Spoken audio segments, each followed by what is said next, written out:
Here. That's a good checking connection.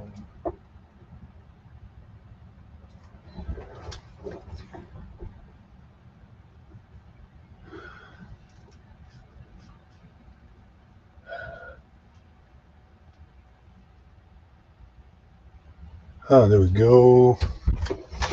Okay, so it seems that we are. Oh, Jesus Christ. It's one of those days, folks. I apologize for being almost 10 minutes late. It is literally one of these days. So let's fucking kick this shit off right now. We're not going to wait any longer. We got as an interesting subject here that this idea came from a podcast that I record with two guys every Friday. We record a live, and this is a question that they asked me, and they were very surprised by my answer. This was their jaw dropped when they asked me the question, because they thought that since I'm such a proponent of men being tempered, men being in control of their emotions, that we're supposed to be stoic 100% of the time. So the question that Josie and I ask you today is: should a man be emotionally vulnerable with his woman? And since I'm always fucking talking, I will let He never shuts up. I will let Josie answer the question to start and answer that question. Go ahead, Josie. Oh wow. Okay. Um. Well, yeah. In my opinion, I think it's a good thing for men to be emotionally vulnerable with their women. Like, how else are you supposed to know the person? How else are you supposed to be intimate with the person if you're not vulnerable, whether it be emotionally, mentally, like physically, like you should. It's just an aspect of the relationship that I think is important. Plus, it makes, um, I think it just brings the relationship, the couple closer. Yeah, I'm not disagreeing with you, but for some reason your microphone is not working. It doesn't work. The microphone for the stream is not. I don't think is working. The one I believe. Can you guys confirm on either TikTok and Instagram if it's working? Hold on, I'm gonna check. Literally, that's good. That says join, join, join. I'm not seeing if this is working or not. But when, can you move your face, please? I see now. Now your microphone is working. Oh, okay. So it seems that your voice is so low that the microphone doesn't really register you. Sorry, folks. So you know what? Let me ask this question again so that we can have it on recording. The question that I asked Josie is to know: should men be emotionally vulnerable with their women? Yes, they should be. And that is it, folks. We Good will night. finish the podcast right here. That is it. Of course, you should be. I mean, how else are you supposed to have that connection with your partner? Um, how else is she supposed to know that you know you're there? Just you want to be with her. She wants to feel more than just. I mean, a mother, cook, a clean. Somewhat of a provider. She's bringing in money as well, but you want that connection with a man, not just physically but emotionally too. It's not just about physicality too, and I think that's where a lot of the intimacy and connection is lost in a relationship, and you disconnect from the other person when you don't have that vulnerability, excuse me, mhm. with each other. You lose a whole bunch of other aspects in a relationship that are very important, in my opinion, to kind of be to grow. And this is what it comes down to as well. And before we continue, Rob Pelletier, what's going on, man? Not sure emotion is even vulnerable. Just putting it out there, emotion can also be very powerful. 100%, Yeah. brother. I agree with you 100%. And this is, like I was saying before, it's a conversation that came out of a live that I do every Friday with two other guys, and they asked me that question. And to continue a bit on what Josie's saying is that we have to understand how men and women work. If you look at a man, we tend to be more logical. We tend to take a logical approach to life in general. We tend to want to fix problem. We tend to look at a problem and say, okay, this is the problem, those are the solutions, and this is what I'm going to do with it. A woman is more emotional. Like if we talk about problems, for example, women often want to talk about the problem. They just want you to listen. They don't want you to tell them what the issue is or how you can fix it. It's fucking annoying. It's infuriating, really. And anybody out there that's been in a long-term relationship, that's married, will know exactly what the fuck I'm talking about. But this is what it comes down to, right? So we approach life in a completely different way. It also makes sense that we deal with the relationship on a completely different aspect as well. What I mean by that is, if you look at something like sex, for example, we hear that all the time, that women are not giving as much sex to their husband, to their partner, as much as the men would like it. I'm not blaming the man, I'm not blaming the woman, I'm just saying what it is. Often in those situations is because men, again, are very pragmatic when it comes to sex. Sex is an urge. Yeah. For us, it's our most powerful energy, is our sexual energy, and we want to have sex. We are just very drawn to sex. But it is not necessarily something that's emotional. It is something more of a need. It's more anchored in women don't like when I say that, but it's 100% true. It is in our DNA. It is part of what we are. We are extremely sexual creatures, which explains why men masturbate so much when they're not in contact with another woman. The thing to understand is that women also don't deal with sex the same way as men do. Absolutely not. Women tend to deal with sex in a more emotional way. So if you are not emotionally connected to your woman, she will not be in the mood. And for the people listening to the MP3, I'm air quoting right now, but she will have a lot of headaches, which is bullshit. But she'll have a lot of headaches, and she'll probably, for lack of a better term, she will not be in the mood very often. It doesn't start, the intimacy part of like that sex doesn't start in the bedroom, whereas men, you can just be like turned on, like we just touch you at 3 o'clock in the morning. But it's more than that. It's literally an emotional. You have to start by doing like little things. It could be like little touches and acts of kindness, and like women like that. It's like a turn on for them.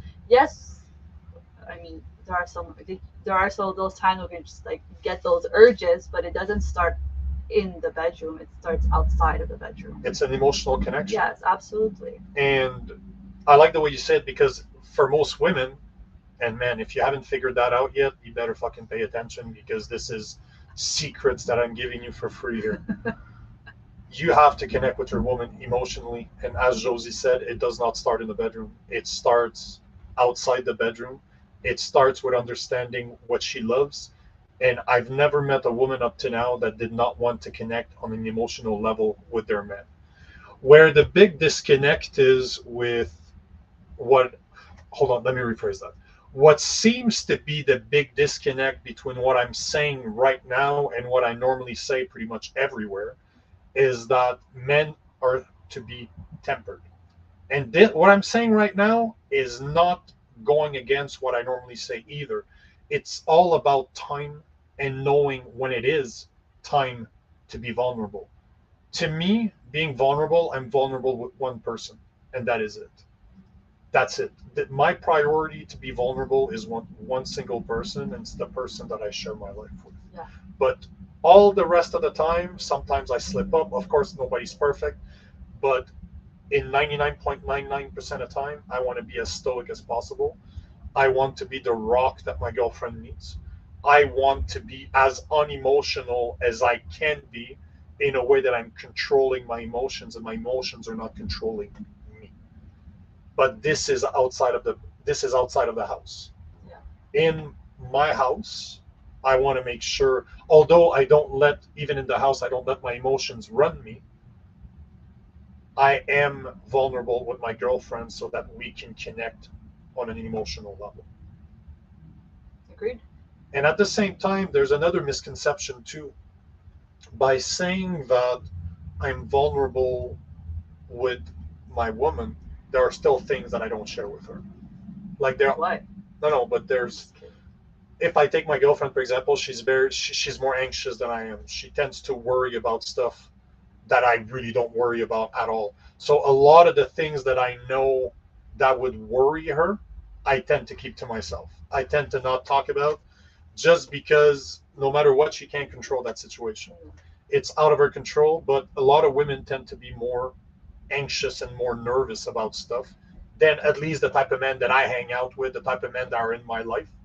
It's more of a feminine energy to be worrying about things. I'm not saying that it's good. I'm not saying that it's bad. I'm just saying that when it comes to my girlfriend, it is what it is. We think about every little thing, like. No, you just worry about shit that really doesn't matter. That's completely out of your control.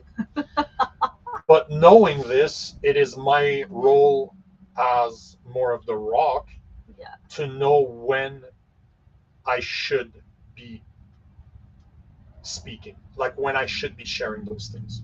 There is a maturity that, and you tell me what you think about this, but I strongly believe that there's a maturity that men must have that women don't necessarily need to possess. There's Women don't necessarily control their emotions. no, It's we're, not we're it, mostly led by emotions. Yeah, so because that's you're different. feminine. Yes, Yeah. absolutely. That's what the beautiful effect of estrogen. But men, at least in your situation, you expect me to be more stoic. You expect me to be more in control of my emotions so that you can be completely out of control on your emotions. Wild. But you know what I mean? Yeah. And see, and this is again, this is something that is, oh, that's great. Today's a great day when it comes to recording. Fucking Christ. What is it with you and fucking recording equipment? Every time we record together, there's something going wrong. So you know what? Hopefully the people on the live can still hear us. And this is working well, because this shit is never going to see the day of light outside of here. So might as well fucking have fun with it. That's it. Continue laughing. Motherfucking Christ. What else am I supposed to do? Cry? There's nothing Oh to do. God. It is what it is. It's one of those So fucking funny. days that you have to laugh at it. You have Of to. course. It is what it is. But all to say that you have to be emotionally available to your girlfriend, to your wife, to your life partner, however you call your woman. But yet you need to be stoic the rest of the time, because that's what you expect out of a man, at least out of me. I expect it. Yeah. I don't expect you to, like, I don't, I just wasn't raised like that. I guess I just didn't have men that were so, like, crying and so emotional. Like, Yeah. And they were very controlled in their emotion. Like, I never saw my dad cry except for maybe twice. Twice. Yeah. So, what are you laughing? I'm laughing at what Rod Pelletier just said. He basically said women will give sex to get love, men will give love to get sex. And so it continues, coming from a great grandpa. You know what, there's bro? some truth to that. I did not mean to laugh at what you said, but it's because it's so fucking true that it is funny. Because it is absolutely true that women will give sex in order to maybe connect emotionally, to give love to a man, and that men will want to give love in order to get laid. It's kind of sad though. It's kind of sad that if that's the way, like, you're giving sex to get love. No, I'm sorry. I mean, it's true. I feel like there's some truth to it, but it's sad if that's the case 100% of the time. I'm not. I don't know that he's saying and correct me if I'm wrong. If you're still there, Rob, just correct me if what I'm saying is wrong. But if in a way that I see it right now is really just because when you're unaware, when you're not sure of something, when you're not aware of how relationship works or what type of love you're looking to get, what he's saying would be accurate. That instinctively women will give sex in order to be loved, and instinctively men will give love in order to get sex. True. It's interesting, Rob. I've never seen it that way, but it is absolutely right. I do agree with that 100%. That it does 100% make sense. I love it, Rob. Good call. I'll try to remember that one because I really enjoyed that. That's really funny. But it is true that in a way that you're unaware of it, it is sad. Yeah, no, it is for But sure. it is still it's still a reality. I just can't stop thinking about it. I think it's hilarious. I think it's really. I've never seen it that way, but it is so true. But I think vulnerability and emotional vulnerability doesn't only stop at like sexual intimacy. It's intimacy throughout the relationship. I know we're like focusing on sex right now, but it has more than just to. It'll eventually lead to that for like the man, but it's more than just that. It's more than just sex. Like the vulnerability is not only equate sex. It is good food for thoughts, Rob. Absolutely. But as much as what you're saying is true, it is still beside the point that men still want sex. I don't doubt it. And as much as it is up to the man to be able to connect on an emotional level with his woman, most women don't even realize that that's what they want. Mm-hmm. Like I've spoken to multiple couple counselors, and this is like a big flash news to most people out there that women and men don't operate the same way when it comes to sex. And yet, the two main problems in every single couple, the two main reason people get either call it quits, get divorced, money and sex. Two main those are the two main reason why couples don't work. Oh.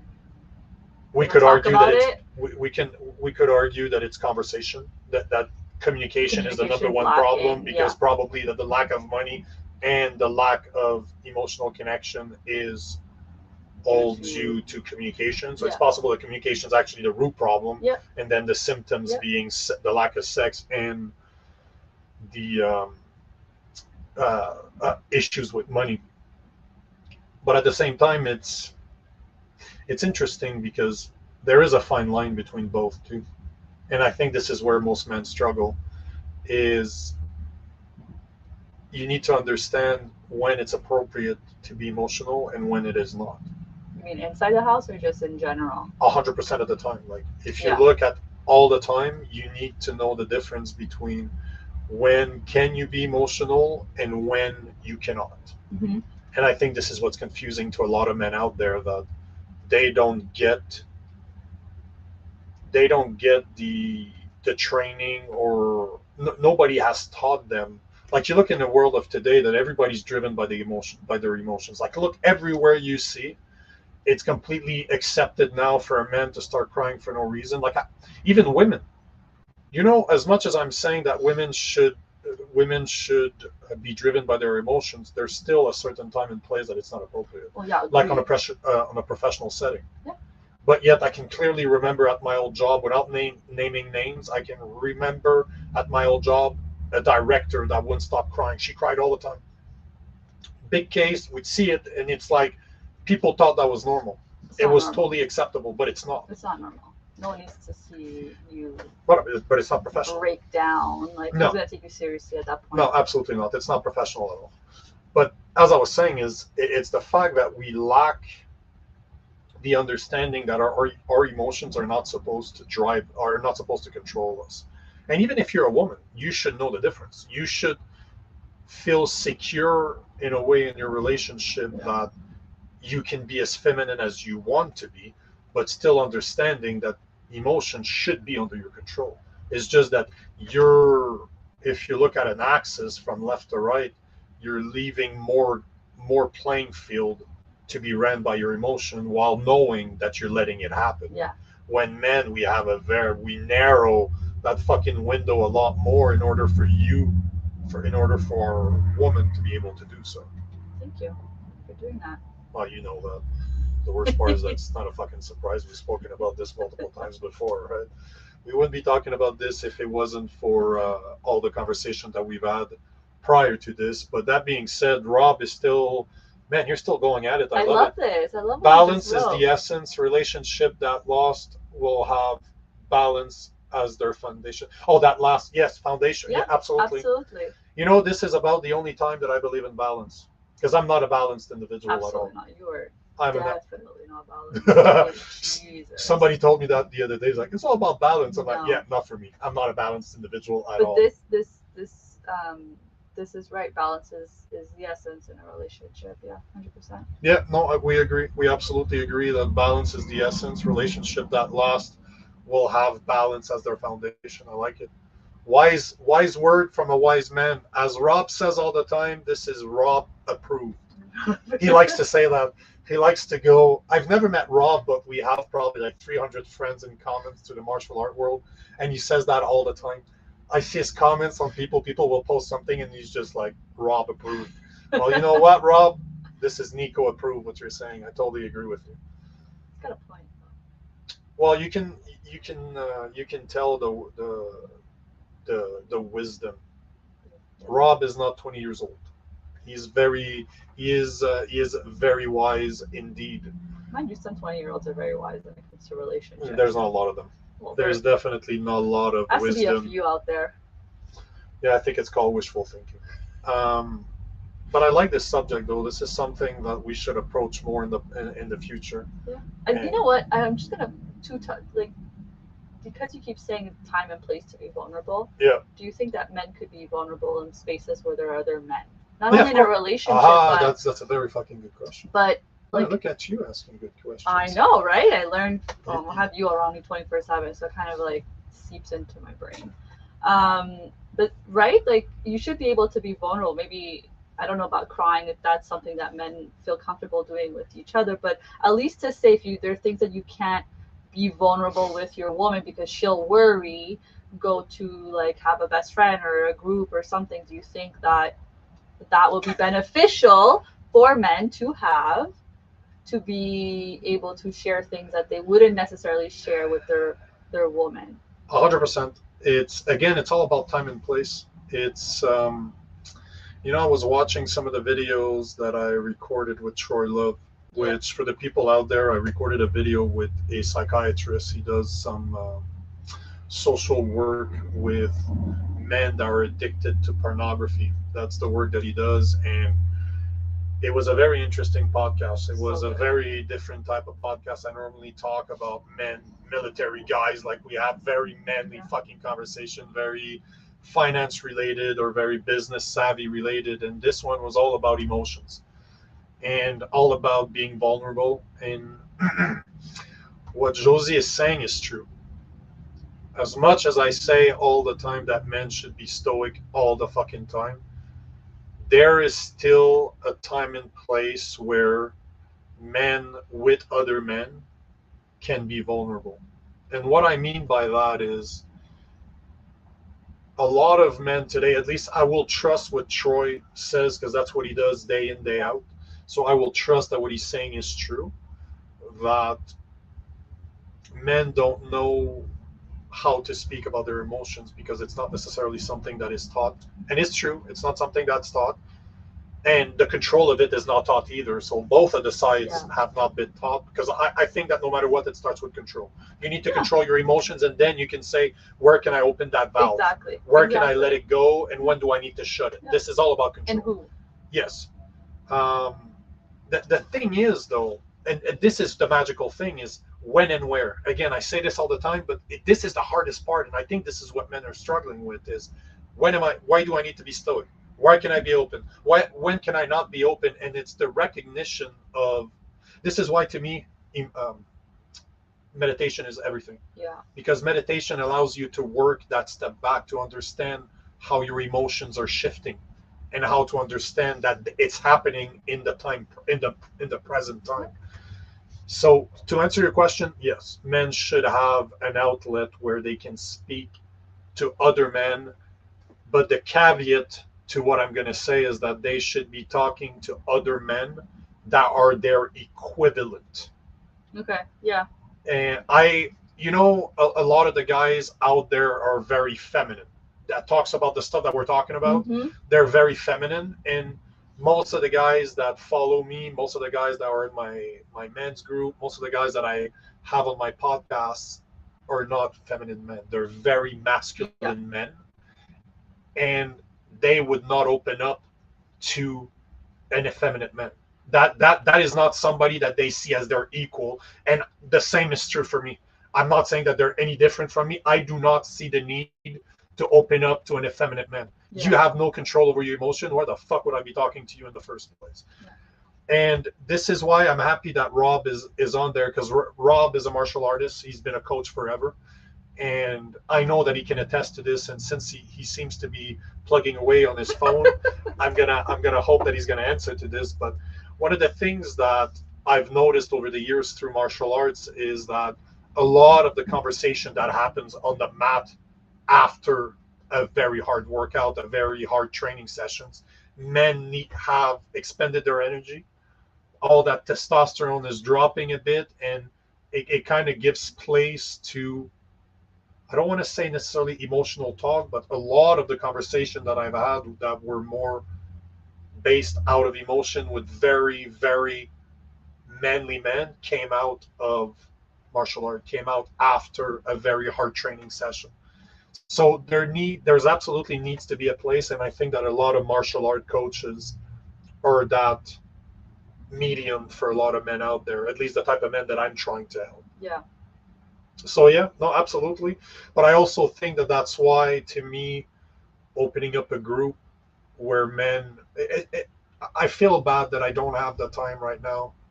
And it's not that I cannot make the time, it's just my schedule is so busy right now. I wish that I could do more for the group that I started, because we're like 200 guys. I get super cool comments, but I want more. I want to provide more. Yeah. I want to be able to give a session a week where we can just sit out on a virtual platform and just have a conversation where we can talk about whatever needs to be spoken about. No agenda, no nothing, just a round table, and just speak strong men talking to other strong men about shit that happens into their lives, because a lot of the men today don't have a lot of strong men in their life that they can speak to. I don't think so either. Yeah. So it's an interesting situation, and I think this is something that we should touch on further on. Yeah. Because we're busting our time. Since we started about 8 minutes late, I figured we'd let it go 8 minutes more. But we're gonna stop it on this. And I, first and foremost, I really appreciate all the people that joined, all the people that commented. And I see your message, Besed. I appreciate that. And